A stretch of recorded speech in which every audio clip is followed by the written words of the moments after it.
Salut les potes, j'espère que vous allez bien.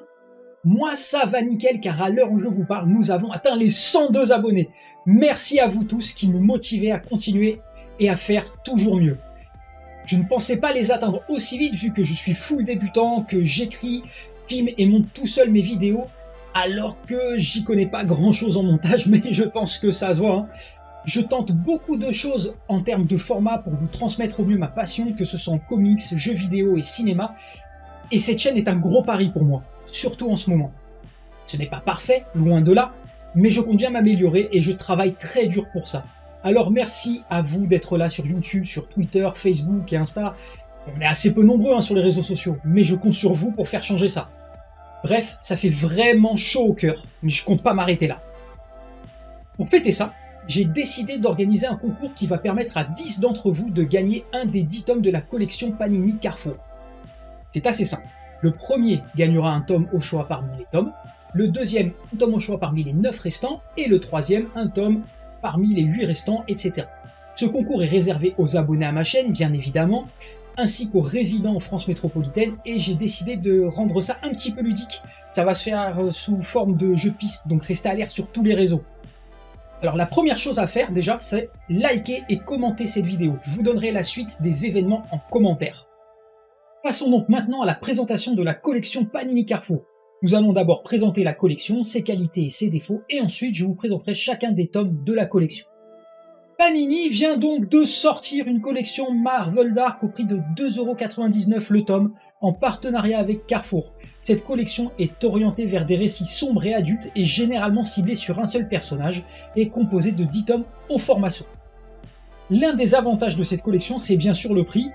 Pour les 10 tomes, vous en aurez pour 29,90€, sachant qu'ils font en moyenne 240 pages, c'est donné. Ensuite, la plupart des volumes contiennent des histoires qui peuvent se lire sans prérequis, ce qui permet d'en profiter sans être perdu. C'est-à-dire que vous avez une mini-série complète, un arc narratif complet ou quelques petites histoires différentes, toujours complètes.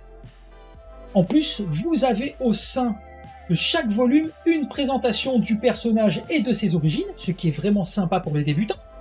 Genre là, qui est Wolverine.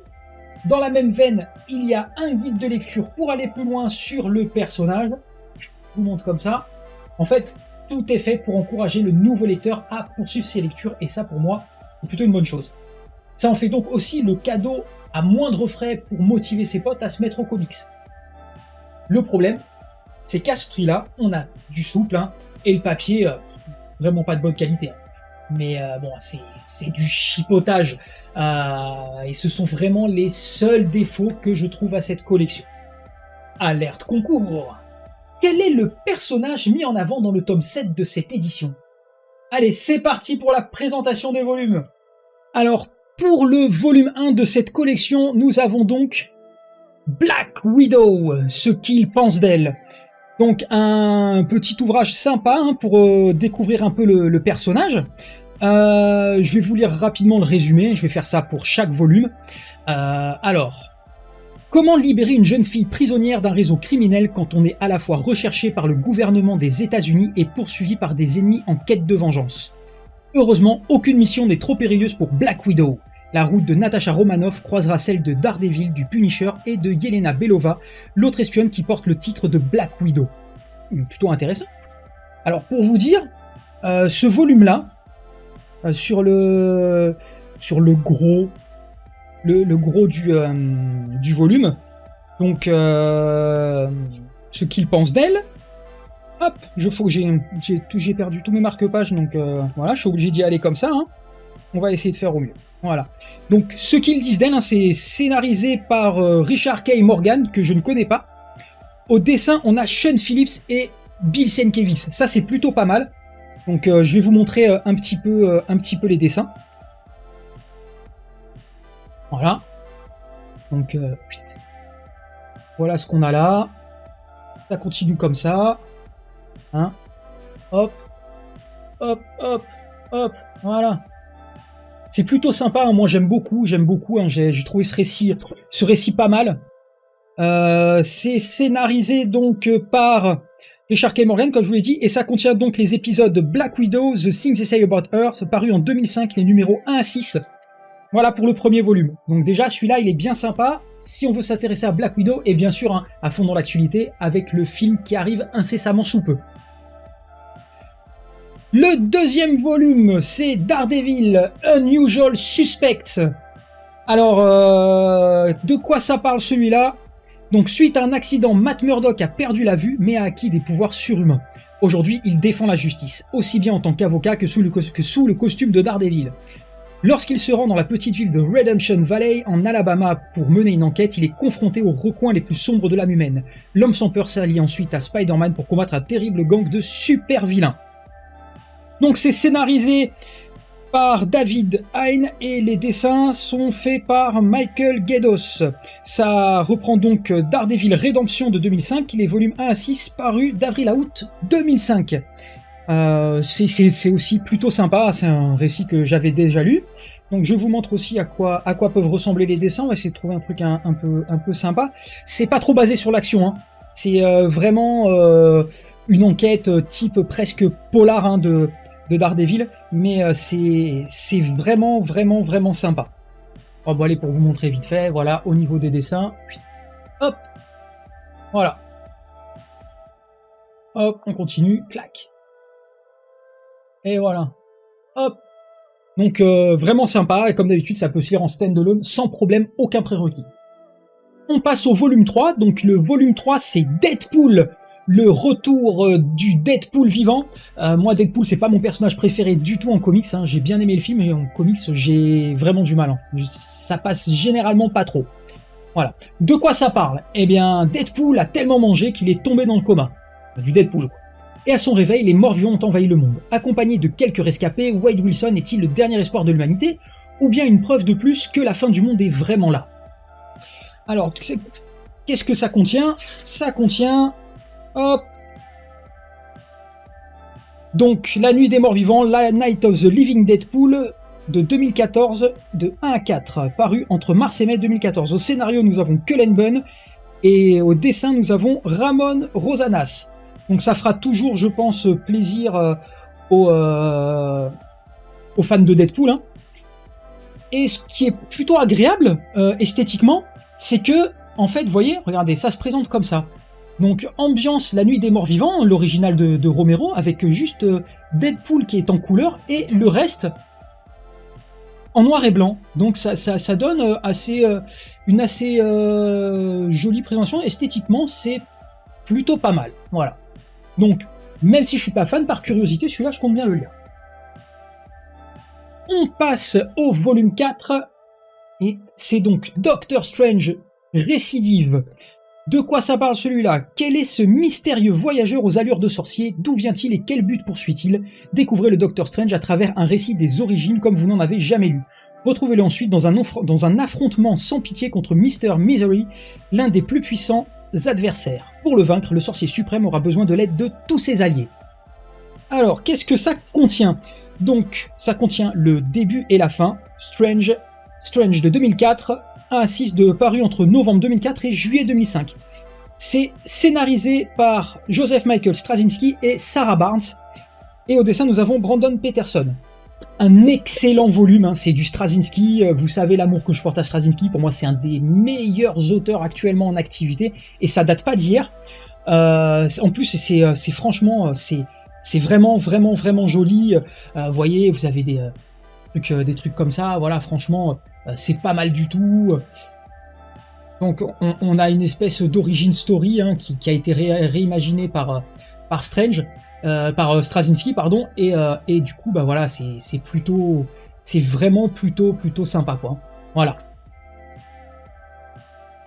On passe au volume 5, un volume qui fera plaisir à Wayne de chez Wayne's Comics. C'est donc Ghost Rider, Enfer et Damnation. De quoi ça parle celui-là? Eh bien, il y a bien longtemps, Johnny Blaze a vendu son âme au diable, il est ainsi devenu Ghost Rider, l'esprit de la vengeance. Sa carrière sur Terre est désormais achevée et Johnny est coincé pour l'éternité en enfer où il subit les pires tourments. Mais voilà que son sort intéresse de près 2 anges renégats. Est-ce le début d'une nouvelle ère pour le motard à la tête de mort enflammée? Donc Enfer et Damnation, ça comprend donc la mini-série The Road to Damnation, Ghost Rider 2005, volume 1 à 6, paru entre Septembre 2005 et février 2006. C'est scénarisé par l'excellent Garcenis que je ne vous présente pas. Et au dessin, on a Clayton Crane. Alors l'histoire elle est top, c'est du Garcenis, un tout craché, hein, ça envoie à la sauce quasiment à chaque page, hein, c'est bourrin et violent, et les dessins, personnellement, moi je trouve ça vraiment, vraiment magnifique. C'est vraiment de la collection peut-être celui qui a à ne pas rater avec le Strange. Hein. Franchement, regardez si c'est pas beau tout ça. Hop, c'est vraiment, vraiment, vraiment, vraiment, vraiment top. Voilà. Donc à ne pas rater. L'épisode suivant, Jessica Jones, Angle mort. De quoi ça nous parle celui-là? Jessica Jones a mené bien des existences différentes, elle a mis ses pouvoirs au service de la justice en tant que super-héroïne, puis a ouvert une agence de détectives privés. À présent en couple avec l'Avenger Luke Cage, elle s'est résignée à travailler pour le Daily Bugle de J. Jonah Jameson et attend un bébé. Jessica s'apprête-t-elle à relever son plus grand défi? Voilà, Jessica Jones, depuis la série, elle a plus vraiment été mise en avant, c'est une occasion de redécouvrir le personnage. Un personnage très sympathique, très proche de la réalité, comme la plupart des personnages des Defenders. Donc ça contient... Allez, on est parti. La peur. Donc Fear the Pulse de 2004, volume 11 à 14, de novembre 2005 à mai 2006. On a au scénario Brian Michael Bendis, un très connu des amateurs de comics, et au dessin nous avons Michael Gaydos. Donc c'est pas ce que je préfère en termes de dessin, c'est bien sympa. La première partie, hein, c'est donc Fear, mais vous avez aussi la suite, hein, un Blind Spot et tout, donc hein, vous avez quand même un arc entier, donc c'est plutôt sympa. Hop, je vous montre à quoi ça ressemble. Hein. Chez Jessica Jones, on est loin du comics super héroïque avec des grosses bastons et où ça éclate hein, dans toutes les pages. Mais pour les amateurs, franchement, ça peut être vraiment sympa aussi. Le tome 7, le Punisher Cauchemar, qui nous raconte donc que Frank Castle a traversé une période difficile. Il a été tué par Daken, le fils de Wolverine, et ressuscité par Morbius, le vampire vivant. Aujourd'hui, le Punisher est de retour et il compte bien se venger de Micro, son ancien associé. Castle fait ensuite la rencontre d'un soldat ayant connu le même drame que lui. Hop là. Donc ça contient la série 100%, ainsi que la série Cauchemar, hein. Pour la première partie, c'est donc scénarisé par Rick Remender, ça contient In the Blood Punisher 2011 de 1 à 5, de janvier à mai 2011. Au dessin, on a Roland Boschi et Mick Berti-Lorenzi. C'est pas facile à prononcer. Graphiquement, on est encore une fois dans le sombre. Je suis pas particulièrement fan des dessins, mais avec Punisher, ça marche. Hein. Ça marche très très bien. Donc voilà, on a des choses qui ressemblent à ça. Après, par la suite... ça change pas vraiment, mais voilà. Après, c'est quand même un peu plus sympa. On change de dessinateur et on a du violent, on a du sale, mais on a aussi du profond avec Warren Ellis, hein, et ça, c'est le principal. Ensuite, nous avons en tome 8 Thanos, là-haut, un dieu écoute, hein, qui était lui aussi déjà sorti. C'est un volume que j'ai déjà pas mal apprécié, ça nous parle donc de la jeunesse du Titan Fou à sa vague de conquête à la tête de l'Ordre Noir. Découvrez 4 récits consacrés à Thanos. Les meilleurs auteurs de Marvel dévoilent tout sur ses origines et sur sa fascination pour la mort. Vous en apprendrez également davantage au sujet de sa bataille contre Ego, la planète vivante et son fils Stein. Voilà. Donc c'est plutôt bien présenté, il y a effectivement 4 histoires. Hein. Au dessin, on a plusieurs choses intéressantes.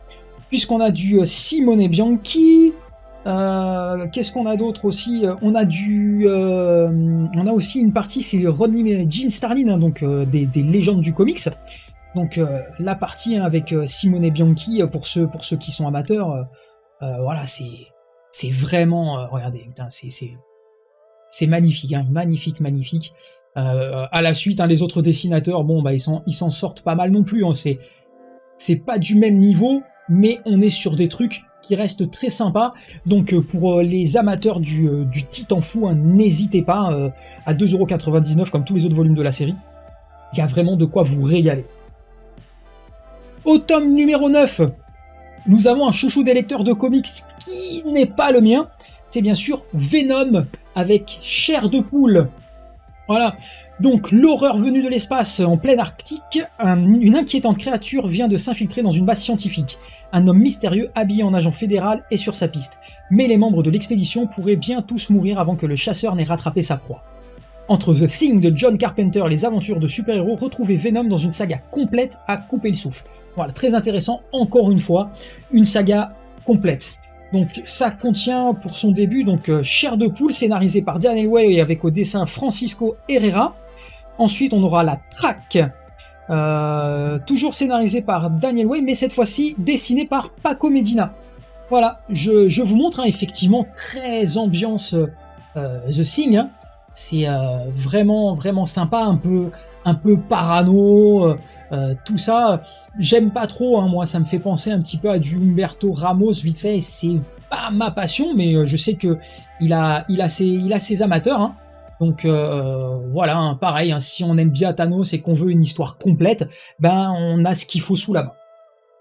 Et enfin, le tout dernier tome, avec un de mes chouchous depuis longtemps, c'est Wolverine avec Retour de l'Indigène. Donc lorsque l'Indigène fait son apparition, Wolverine est contraint de replonger dans son lointain passé. Cette époque oubliée où il servait de cobaye pour le projet Arme X. Qui est cette mystérieuse femme et quel est son lien avec Logan et Dents de Sabre? Après cette longue saga, retrouvez le X-Man dans 2 one-shots. Voilà. Donc encore une fois, une histoire complète, 2 petites histoires, franchement très sympathiques. Hop. Donc le Retour de l'Indigène, scénarisé par le grand Greg Rucka, qui a travaillé sur de nombreux comics, dont Wonder Woman, un des meilleurs runs sur Wonder Woman d'ailleurs. Hein, Greg Rucka, c'est un scénariste que j'aime beaucoup. Au dessin, on a Darick Robertson, et c'est vraiment très sympa. On retrouve un peu un Wolverine ambiance je retrouve mes racines dans la forêt canadienne. Voilà, ça ressemble à ça. Ce que je regrette un peu, c'est qu'au niveau des couleurs, hein, c'est quand même assez sombre, mais je pense que c'est le papier qui fait ça, qui aide pas, mais c'est plutôt pas mal. Voilà, il y a de quoi, encore une fois, se régaler, et comme je le dis toujours, hein, au niveau du prix, il n'y a pas trop de quoi bouder son plaisir, et si ça peut amener quelques personnes à vouloir aller plus loin dans les comics, voilà, cette collection, c'est vraiment cool. Et voilà, c'est la fin de cette vidéo, j'espère que ça vous a plu et que vous allez foncer sur cette collection. Entre celle-ci et celle à 6,99, encore plus qualitative, on est plutôt bien servi avec Panini en ce moment. J'attends votre avis sur cette collection et cette vidéo en commentaire. N'hésitez pas à liker et à partager pour me donner de la force et à faire travailler l'algorithme de YouTube.